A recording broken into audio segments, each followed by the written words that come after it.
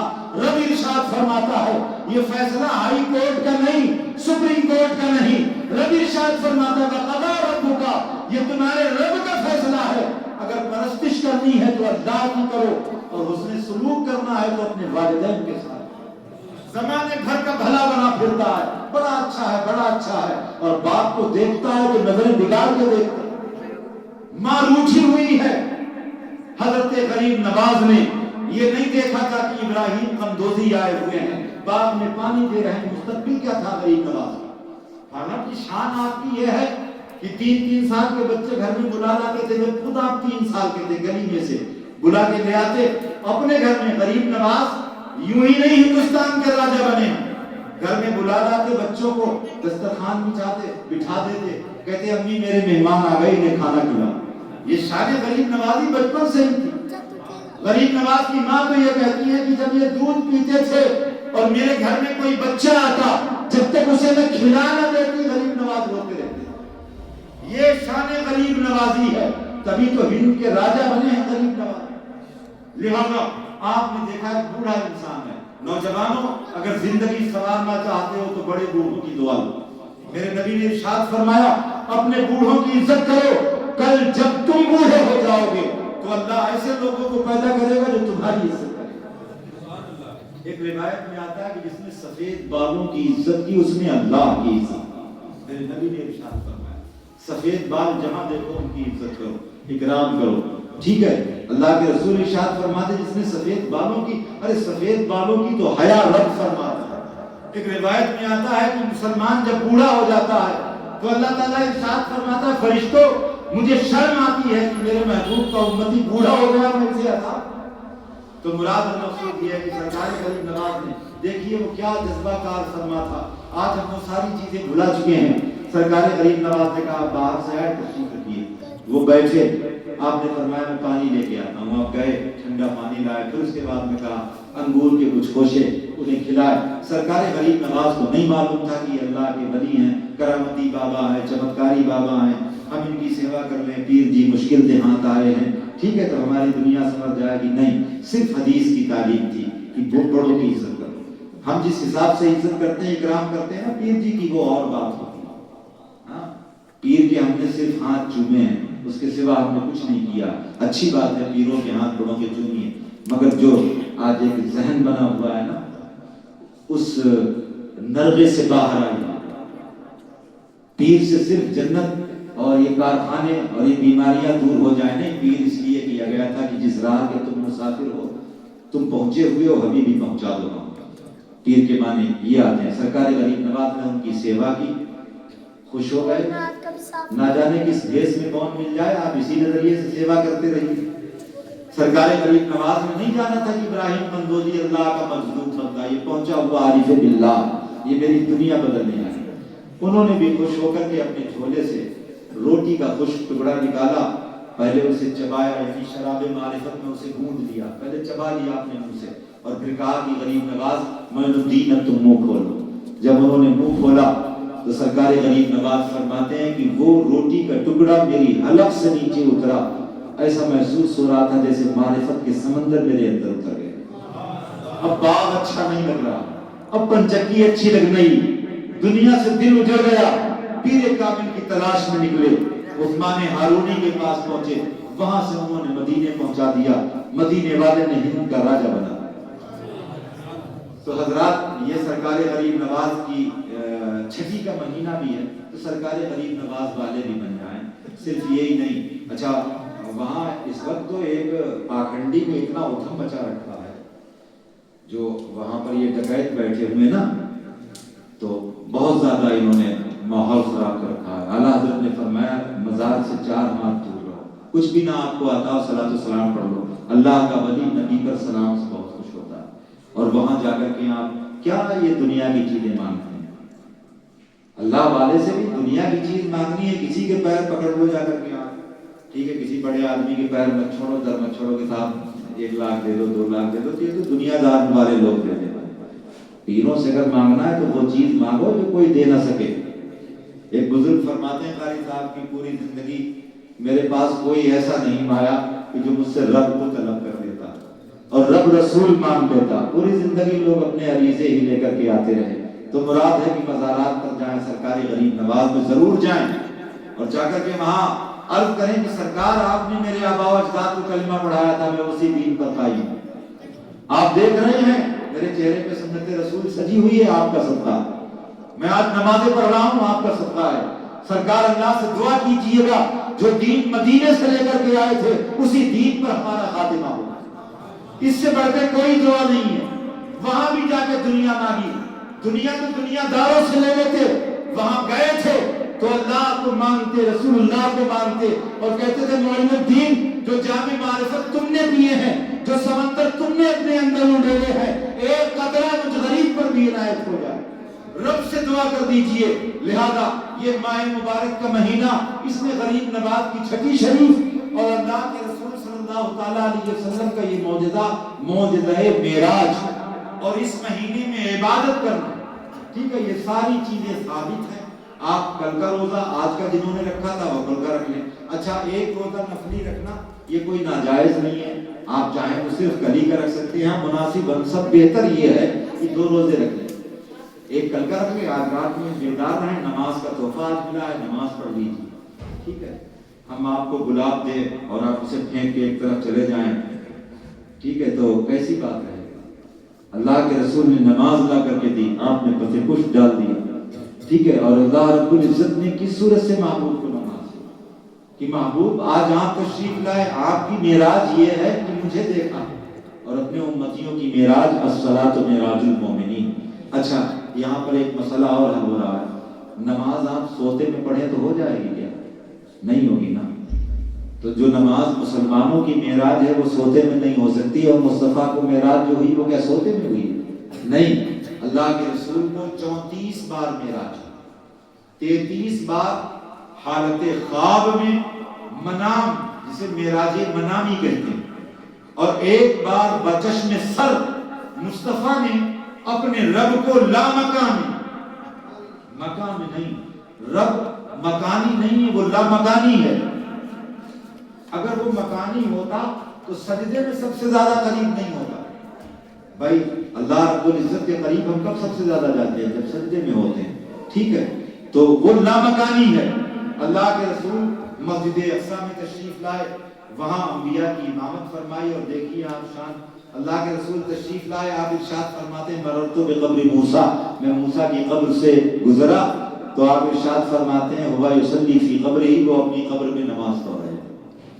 حضرت موسیٰ علیہ السلام اپنی قبر میں نماز پڑھ رہے تھے۔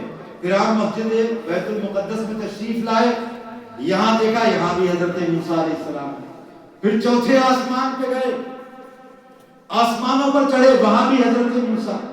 یہ شان جو ہے وہ انبیاء کی ہے، ہمارے یہاں تو اولیاء کی شان یہ ہے کہ ایک چھلانگ میں 4تھے آسمان پہ چلے جاتے۔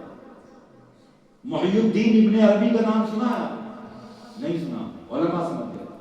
محی الدین ابن عربی اسلام کی تاریخ میں بہت بڑے اسلامی اسکالر ہوئے، بدوان ہوئے۔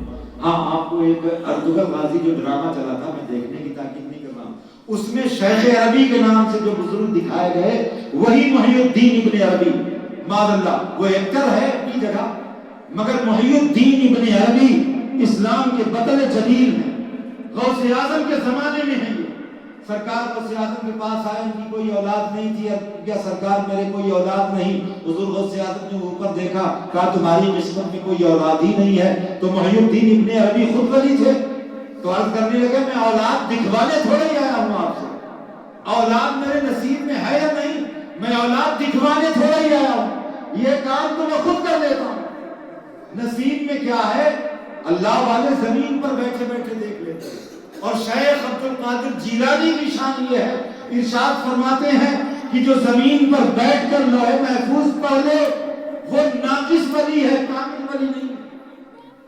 لوگوں نے عرض کی حضور ناقص ولی ہے جو زمین پر بیٹھے بیٹھے لوح محفوظ کی تختیاں پڑھ ڈالے، وہ ناقص ولی؟ فرمایا ہاں، زمین پر بیٹھے بیٹھے جو لوح محفوظ کو پڑھ لے وہ ناقص ولی ہے۔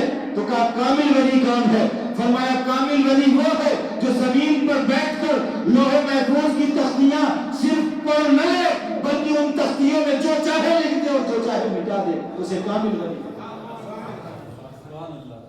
محی الدین ابن عربی یہ آئے اور آنے کے بعد کہا کہ ہم اولاد دکھوانے تھوڑے ہی آئے ہیں، آپ کے پاس اس لیے آئے۔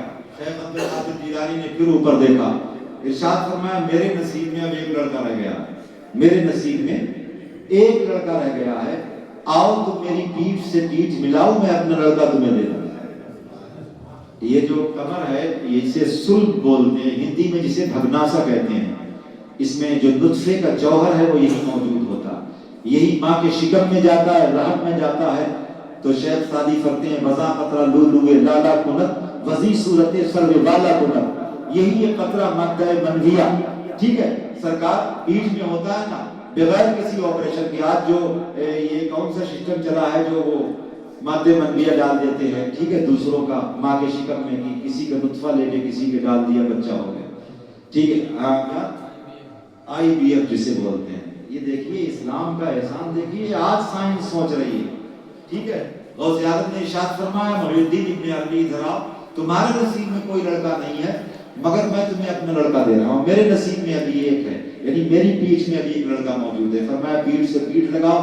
اس کے لیے آج سائنس کیا کیا کرے گی، ٹھیک ہے، دنیا بھر کے آپریشن کرے گی۔ حضرت شیخ عبد القادر جیلانی نے فرمایا میری پیٹھ سے پیٹھ لگاؤ، بس پیٹھ سے پیٹھ لگائی، آپ نے ارشاد فرمایا جاؤ میں نے اپنا لڑکا تمہیں دے دیا۔ علماء فرمائیں گے 9 مہینے کے بعد محی الدین ابن عربی کے یہاں شیخ عربی گود میں آ گئے تھے۔ محی الدین ابن عربی کے بیٹے شیخ عربی قرآن کے مفسر بنے ہیں اور غوث اعظم کے حکمی بیٹے ہیں، اتنے بڑے مفسر بنے ہیں، اتنے بڑے قلمکار، جید عالم جلیل، اسلام کے بطل جلیل ہیں۔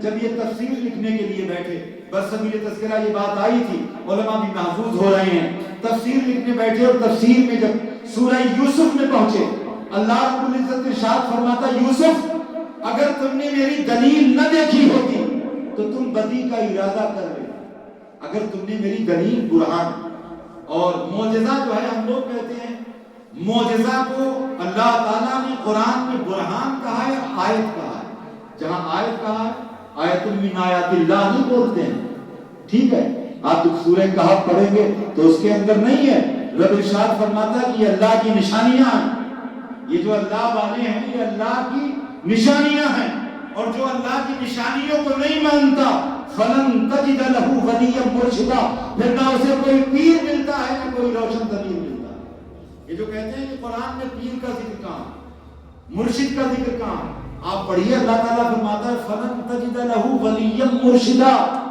ہم اسے ولی اور مرشد ملنے ہی نہیں دیتے جو میری نشانیوں کا انکار کرتا ہے، جو معجزے کا انکار کرتا ہے، جو رسول کی عظمت کا انکار کرتا ہے، پھر اسے نہ کوئی ولی ملتا ہے نہ کوئی اسے مرشد ملتا ہے۔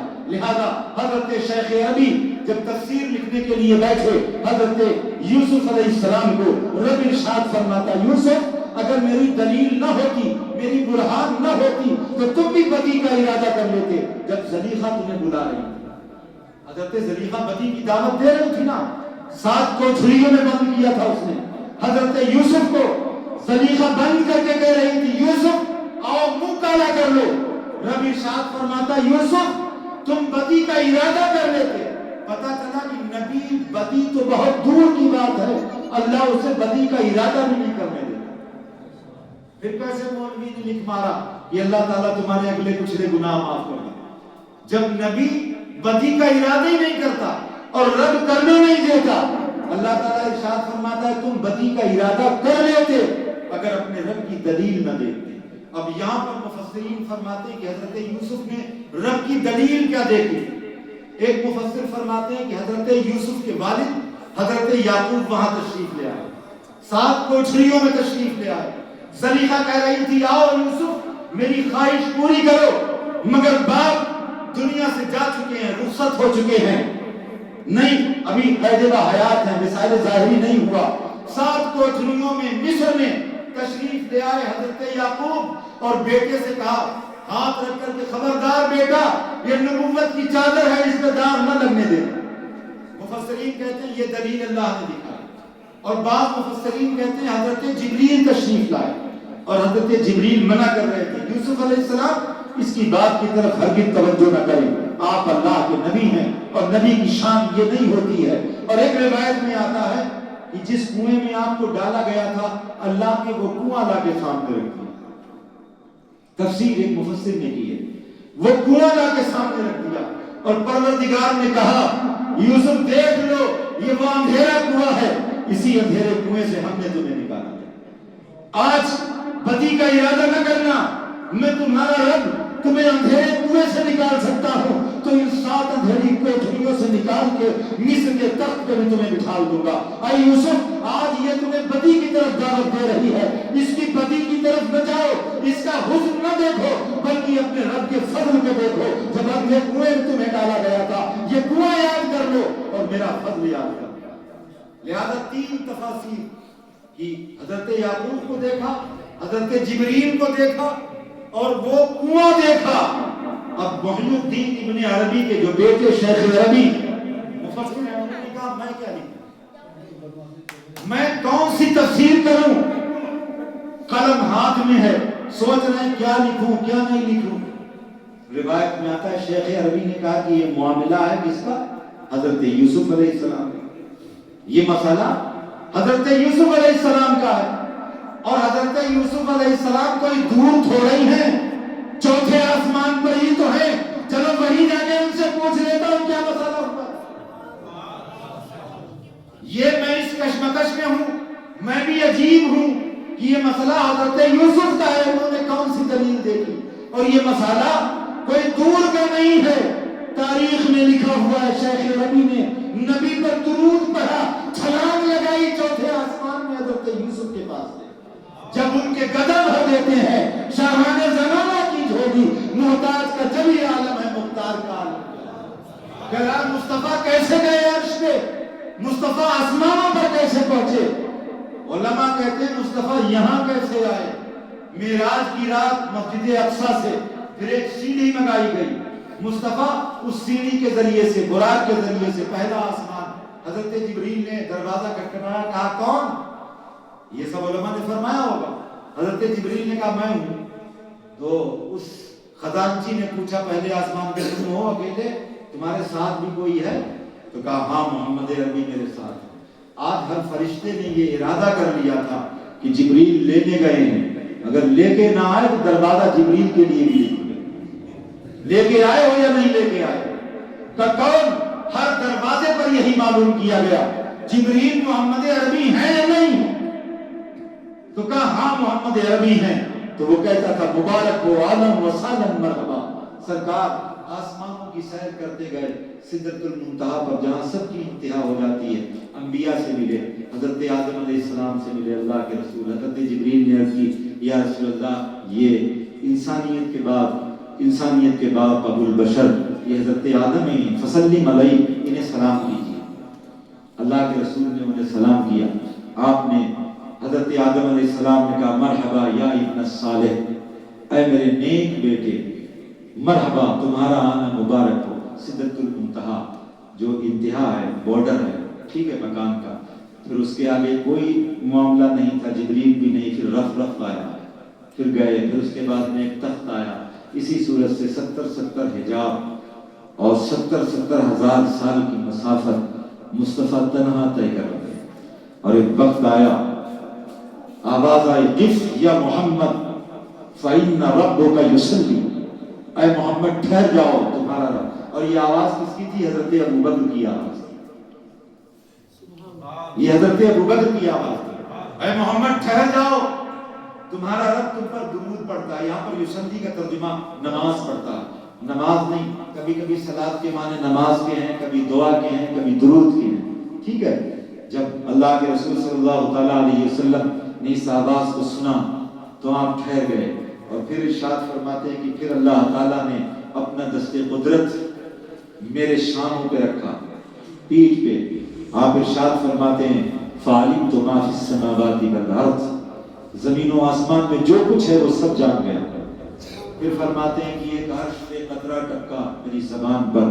ارشاد فرماتے ہیں کہ پھر وہ میں نے چکھ لیا، پھر مجھے علم غیب کے سمندر حاصل ہو گئے، یہاں تک کہ پروردگار نے اپنے قرب خاص میں بلایا.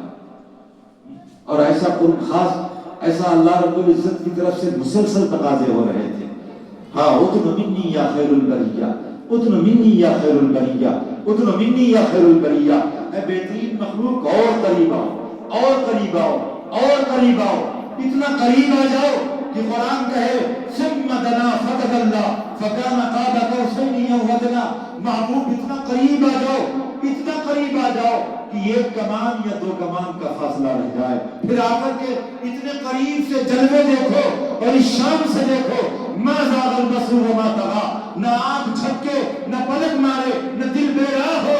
جو آنکھیں دیکھ رہی ہو دل بھی کہہ رہا ہو کہ یہ رب ہی ہے. سبحان اللہ سبحان اللہ. نعرہ تکبیر، نعرہ رسالت، مسلک اعلیٰ حضرت علماء اہل سنت. اللہ تعالیٰ نے ارشاد فرمایا محبوب میرے لیے کیا لائے ہو؟ اللہ کے رسول نے عرض کی التحیات للہ والصلوات والطیبات. میرے پاک پروردگار کی جانی مانی قولی فعلی ساری عبادتیں تیرے لیے. ٹھیک ہے. یہ اور اس کے بعد میں جب یہ اللہ رب العزت کی بارگاہ میں آپ نے پیش کیا، اللہ تعالیٰ نے فرمایا السلام علیکم ایھا النبی. اور جب یہ گفتگو سنی تو فرشتے کہہ رہے اشہد ان لا الہ الا اللہ و اشہد ان محمدا عبدہ و رسولہ. نماز کا تحفہ معراج کی رات میں اثر آیا. اصل جو ہے وہ دیکھیے ہم محفل میلاد منا لیں، محفل معراج منا لیں اور مسئلہ کچھ حل نہ ہو، اس کے انوار ظاہر نہ ہوں تو پھر کوئی مقصد نہیں ہے. یہ تو ایسے ہی ہوگا کہ جیسے بہت اچھا ٹیچر آپ اپنے بچے کے لیے قاری صاحب سے عرض کریں حضور میرے بچے کو پڑھا دیں، اور بچہ آپ کا جو ہے گھر میں خوب جھنڈیاں لگائے، روشنی لگائے اور کہے آج قاری صاحب پڑھانے آئیں گے. اور جب قاری صاحب پڑھانے کے لیے بیٹھیں تو وہ کہے کہ نہیں قاری صاحب مجھے پڑھنا تو نہیں ہے. تو پھر قاری صاحب یہی کہیں گے کہ آگ لگے تیری جھنڈیوں کو، جب تجھے پڑھنا ہی نہیں تھا تو مجھے بلایا. غور سے سنو تو اللہ نہ کرے یہی صدا کہیں مدینے سے نہ آ رہی کہ جب میری ماننی ہی نہیں تھی تو میرے لیے جھنڈے کیوں لگائے تم نے؟ جب داڑیاں ہی چھلانی تھی تو میری آمد کی خوشی کیوں مناتے رہے؟ جب تمہیں غریب کو ستانا ہی تھا جھنڈے تم نے چھٹے میرا لگایا، میری آمد کا کام سارے شیطان کے لیے. اور سب منانے کے بعد کوئی نتیجہ نکل کے نہ آئے تو اس سے کوئی فائدہ نہیں. آج وہ دور ہے، زمانے میں ہمیں ہر صورت سے پچھاڑ دیا ہے، ہر صورت سے ہم قاری مذلت میں جا رہے ہیں. اب بھی صرف اور صرف ایک ہی وہ راز ہے، ایک ہی رمز ہے، ایک ہی نسخہ ہے. عمل کر لیجئے، عزتیں تمہارے گھر کی باندیاں بن جائیں، حکومتیں تمہاری لونڈیاں بن جائیں گی. اور وہ نسخہ یہ ہے لا تہنوا ولا تحزنوا وانتم الاعلون ان کنتم مؤمنین. تم غم نہ کرو، سستی نہ کھاؤ، شرط یہ ہے کہ سچے اور پکے مسلمان بن جاؤ، اپنا رشتہ مدینے والے سے جوڑ. ٹھیک ہے. آج بھی آپ کامیاب ہوں گے. اللہ تعالیٰ آج کی اس ختم نور کو اپنی بارگاہ میں قبول و منظور فرمائے، آپ کے جاگنے کو بیدار ہونے کو قبول فرمائے، اور اللہ تعالیٰ اپنے محبوب کے سفر معراج کے وسیلے سے ہم سب کو سفر حرمین شریفین نصیب فرمائے، زیارت مکہ مدینہ نصیب فرمائے. یہ علماء کرام ہیں، یہاں کافی دیر تک جلوہ فرما رہے، ان کے دم قدم سے بہارے ہیں، ان کی عزت کیجئے، ان کی تکریم کیجئے. کم از کم دیکھیے انہیں کچھ بھی نہیں، کم سے کم کلام پاک تو صحیح سے پڑھ لیتے ہیں. ہم لوگ کوئی ایسے مستقل عالم نہیں ہیں جو بہت بڑے مجے ہوئے ہوں. ٹھیک ہے بھائی، اتنا ضرور ہے کہ نمازیں ٹھیک طریقے سے پڑھ لیتے ہیں، نماز کے شرائط جانتے ہیں، آداب جانتے ہیں تو کم از کم اس لحاظ سے ہی علماء کی تقریب کر لیں، عزت کر لیں. کچھ نہ صحیح کوئی بات بری لگ جائے تو یہ دیکھ لیں کہ رسول اللہ کے مصلی پر یہ کھڑے ہوئے ہیں. اسی منبر پر نبی نے خطبہ دیا تھا جمعہ کا، یہی وہ منبر کے آج مالک ہیں. اسی محراب میں یہ کھڑے ہیں جس مصلی کو امام حسین نے کربلا میں بچایا تھا یزیدیوں سے، آج اسی مصلی کو یہ سنبھالے ہوئے ہیں. اس نسبت کی بھی اگر آپ نے لاج رکھی اور یہ سوچ کر علماء کی تقریب کی آپ نے عزت کر لی تو انشاءاللہ آپ کے دل کے اندر اجالے پیدا ہوگا. اور علماء فرماتے ہیں کہ جو عالم کی عزت نہیں کرتا اللہ تعالیٰ اس کی 7 نسلوں میں کوئی عالم نہیں پیدا کرتا. اللہ اندازہ لگائیے. تو علماء کا اکرام کیجیے. کس وجہ سے؟ انہوں نے نبی کا دین سیکھا ہے، عزت سیکھی ہے. آپس میں اپنے دلوں کو پاک صاف رکھیے، دل کو آئینہ بنائیے، کدورت غبار حسد نکالیے. کسی بھی مسلمان کے لیے ذرا سی بھی نفرت دل میں ہے اللہ و رسول کے لیے کسی دن آج ہی کی رات میں معراج کی شب ہے بھائی ہاں کوئی برا ہو سکتا ہے مگر اتنے بڑے ہمتی تو نہیں آپ ہو گئے کسی کو کافر کہہ دو. جیسے آپ کا کوئی دشمن ہو مسلمان، پڑوسی آپ کا دشمن ہو، اس سے نفرت کر رہے مگر اس کے باوجود بھی آپ اتنی ہمت نہیں کر سکتے کہ آپ یہ کہہ دیں کہ یہ رسول اللہ کا امتی نہیں، یہ کافر ہے. ایسا نہیں کہہ سکتے نا. جب وہ مسلمان ہے نا تو پھر اس کے لیے جو دل میں نفرت ہے اس کے لیے نہیں، مدینے والے کو گواہ بنائیے اور کہ سرکار آج آپ کو معراج ہوئی تھی، آج کی رات اگر خاص نہ ہوتی تو رب کبھی آپ کو نہیں بلاتا. جب آج کی رات خاص ہے تو آج خاص رات میں ہم آپ کو گواہ بنا کر کے ایک آپ کا امتی ہے جس سے میرے دل میں قد تھا، غبار تھا، نفرت تھی، جلن اور حسد تھا، یا رسول اللہ آپ کی خاطر میں نے اسے معاف کر دیا، آپ کی خاطر اپنا سینہ میں نے اس کے بغض و کینے سے پاک کر لیا ہے. آپ اس بات کے گواہ ہو گئے. اللہ کی عزت کی قسم اسی لمحہ آپ کو وہ سکون میسر آئے گا جو 1000 نوافل سے بھی میسر نہیں ہے. تو کم سے کم اپنے دلوں کو آئینہ بنائیں. آج کی رات رسول اللہ کا صدقہ مانگیں. اللہ کی بارگاہ میں دعا ہے مولا ہم سب کو عمل خیر کی توفیق نصیب فرمائے.